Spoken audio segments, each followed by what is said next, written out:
Con esto vamos a arrancar con el tema de muestreo. Entonces, conceptos de que acabo de caer en cuenta que hice uso de ellos más adelante y no los había definido, pero no importa. Conceptos, población, grupo entero sobre el cual queremos generar conclusiones. Muestra, grupo específico de elementos de los cuales obtendremos información. Resulta que podemos llegar a obtener casos donde es imposible obtener información de la población completa. Esto es inmanejable. Entonces, tenemos que obtener una muestra y con base en esa muestra hacer inferencias. Vamos a tener métodos de muestreo probabilísticos y no probabilísticos. Depende si miembros de la población tienen la oportunidad de ser seleccionados en la muestra. Vamos a empezar con los métodos probabilísticos. Vamos a ver de que incluso, bueno, eso lo hablaré ahora que lleguemos a no probabilístico. Entonces, empecemos con los métodos probabilísticos. Muestreo aleatorio simple, pues fácil, claro y sencillo. Vamos a tener la población y aleatoriamente se escogen elementos de la población y con esto llegamos a una muestra para poder estudiar y generar conclusiones. Entonces, de toda la población, sacamos aleatoriamente elementos y lo debemos de hacer de una manera justa. Hay un montón de herramientas para garantizar la aleatoriedad. Ahora viene muestreo sistemático. ¿Qué se hace? Se ordena, dígase, se le asigna un número a toda la población y se escogen elementos en intervalos regulares. Entonces, a la población se le asignó un número y yo voy a ir escogiendo el que esté de 10 en 10. Escogí el 10, el 20, el 30, el 40, el 50 y de esa manera es que generé la muestra. Entonces, es más sencillo de ejecutar que el muestreo aleatorio. Sin embargo, tenemos que evitar de que en la lista haya un patrón que genere un sesgo. Pero pues, tiene sus ventajas, pero podríamos llegar a tener un patrón que nos genera un sesgo por ahí.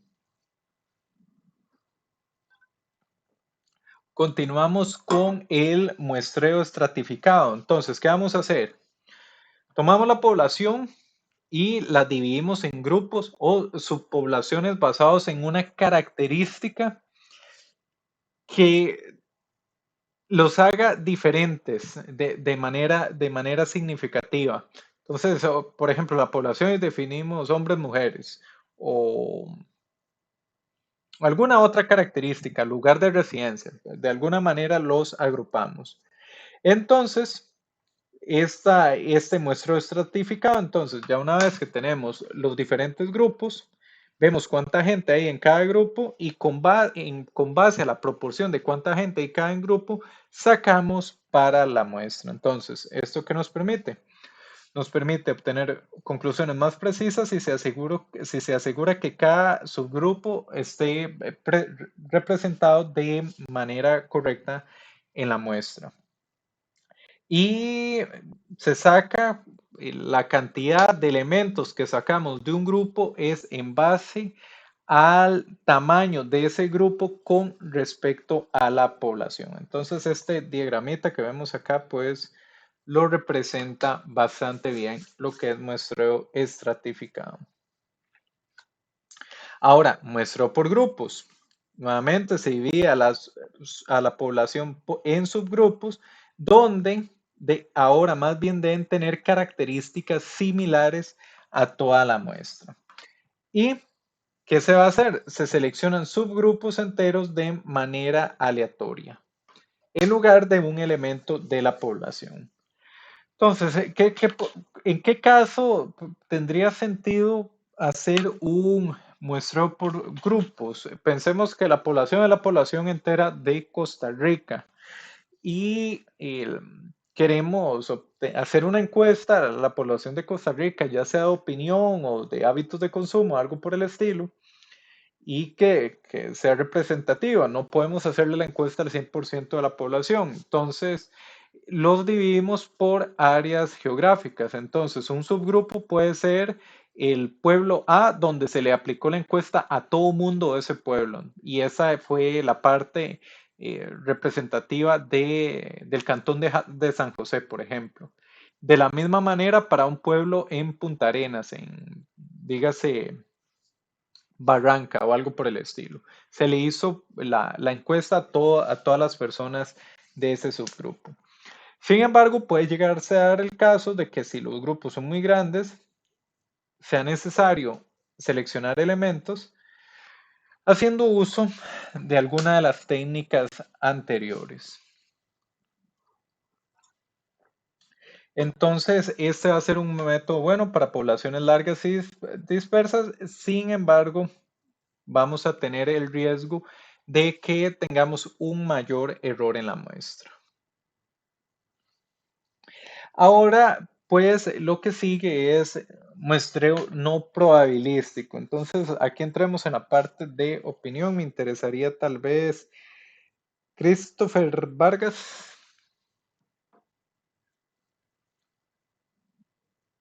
Por acá estoy, profe.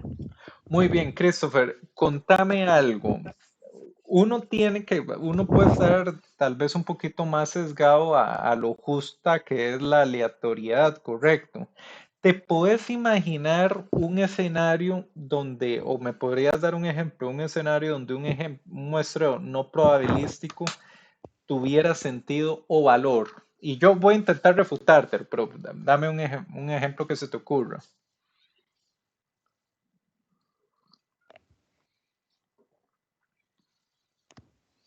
No sé, se me ocurre en términos de la pandemia, cuando había mucho desconocimiento de la enfermedad, Ujú, eh, y no había todavía una certeza de a quiénes afectaba o bajo qué condiciones ujú. existía. Entonces, tal vez ahí tomar un grupo cualquiera hubiese sido algo con cierto sentido, se me ocurre.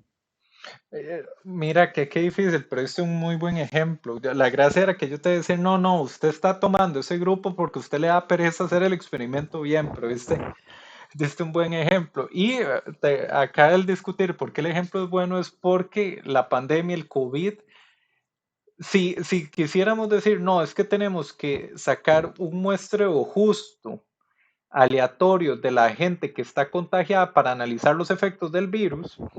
Resulta que había gente contagiada que no había manera de determinar que estaban contagiadas a menos de que se les hiciera el examen porque eran asintomáticos. Entonces ahí llegaste a un buen ejemplo. Los pacientes en el hospital, analizar las características, hacer un muestreo y estos, ya que están en el hospital, el valor puede ser por conveniencia. Muy buen ejemplo. Christopher, muchas gracias. Muchas gracias. Pura Y vida. Luis Felipe, ¿se te ocurre algo más?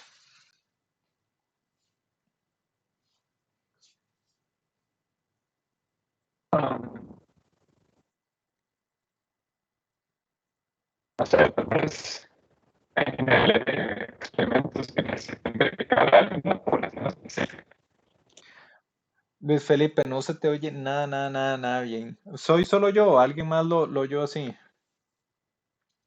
No se le No, sí, escucha. sí se escuchó mal, como cortado. Muy bien, Luis Felipe, entonces pasamos por entonces, Tomás. Y no sé, profe, se me ocurre como que yo esté muy seguro de qué es lo que quiero evaluar o algo así. Entonces, yo sé que a dedo puedo escoger un grupo de individuos, tal vez cuando sea como algo muy pequeño o algo así. Entonces, que en un grupo yo quiero, digamos, como en este curso, y quiero saber que qué tanto va a afectar que estén arreglando una carretera. Entonces, yo hago la pregunta de los que son de San José o algo así, no sé. Ujú, ujú, ujú.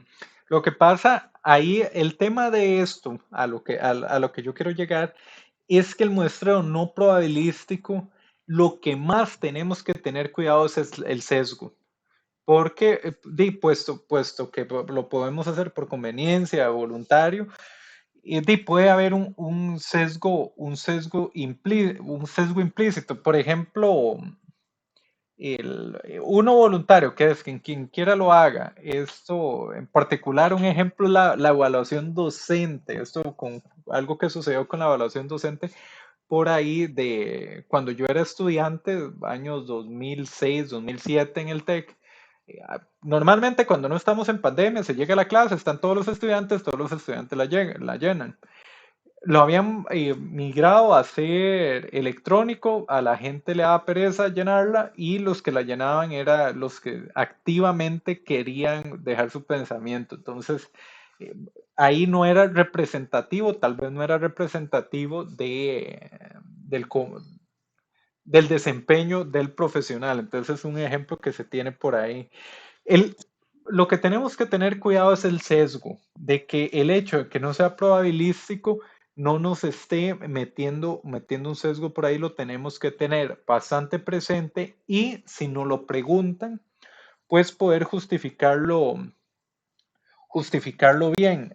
Yo estuve en una defensa de tesis como lector donde el muestreo fue no probabilístico de una encuesta que se realizó. De hecho, no era una encuesta en sí, era una clase de experimento, donde yo quise por todo lado meter de que fuera por diseño de experimento, que fuera aleatorio, que se buscara, pero veamos el caso.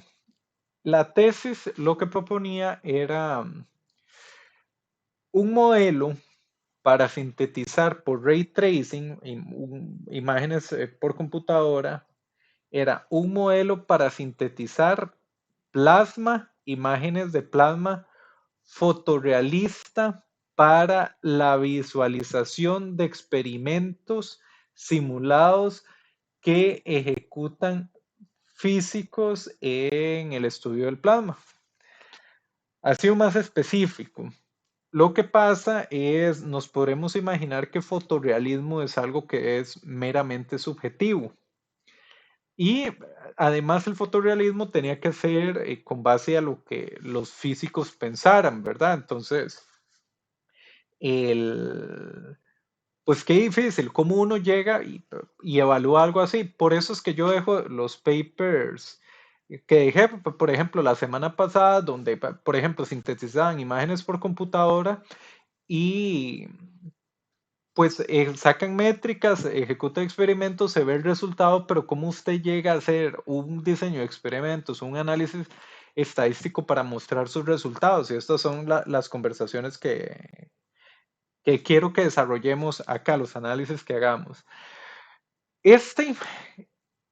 Bueno, creó el modelo, sintetizaba imágenes, tuvo que ser un muestrado de conveniencia, donde fue al grupo de físicos que trabajan en el laboratorio de plasmas del TEC, ejecutarles una encuesta donde los ponían a ordenar imágenes de mayor decir, ordene mayor a menor imágenes por el fotorrealismo, y entonces incluían las imágenes sintetizadas por el algoritmo de este muchacho y imágenes de fotos reales de plasma dentro de un Sterelator, que es el dispositivo donde pues, lo echan a andar, a imágenes sintetizadas por otras herramientas de software.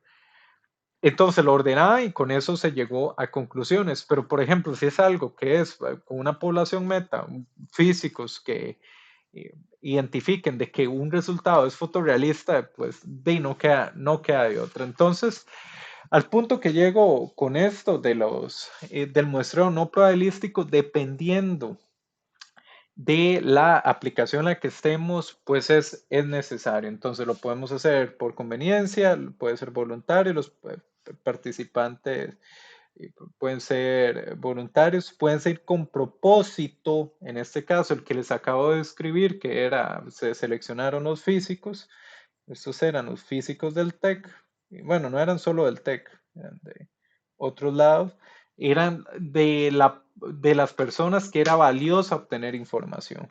O efecto bola de nieve, que pues la figurita lo muestra bastante bien. Entonces, ahora con lo que seguimos es con el tema de inferencia estadística y prueba de hipótesis.